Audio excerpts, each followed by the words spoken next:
Il y a un phénomène à ne pas rater car il ne se produit qu'une fois, c'est le fameux imprinting.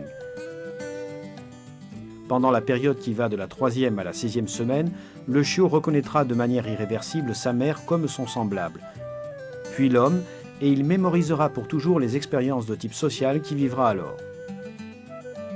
Le jeu est essentiel parce que de nombreux comportements se développent à travers lui. L'instinct prédateur, la possessivité, la curiosité, le tempérament, la capacité à socialiser avec l'homme.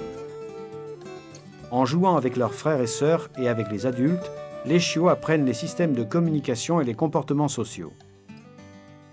À 60 jours, le chiot de berger allemand ressemble à un petit ours maladroit et grassouillé, mais on peut déjà commencer à lui mettre une laisse en prenant garde de ne pas traîner l'animal, mais en essayant de se faire suivre avec joie et enthousiasme.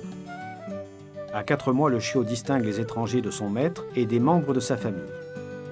Il peut commencer à apprendre plusieurs choses comme de s'asseoir sur ordre, reconnaître son nom et l'ordre non, qui doit être associé à toute action interdite. Entre 6 et 12 mois commence le dernier grand saut de croissance. L'alimentation devra donc être abondante, en particulier pour les mâles. Les femelles ont leur première période de chaleur et les mâles achèvent leur développement sexuel. Les oreilles sont définitivement dressées, mais les proportions entre les différentes zones anatomiques du corps sont encore imparfaites. C'est une période difficile, comparable à l'adolescence chez les humains. Le chien commence à distinguer le danger, mais il n'est pas encore suffisamment sûr de lui pour l'affronter. C'est le pire des moments pour acheter un berger allemand car c'est le moment où il a besoin du soutien d'un conducteur stable et d'un milieu connu et rassurant.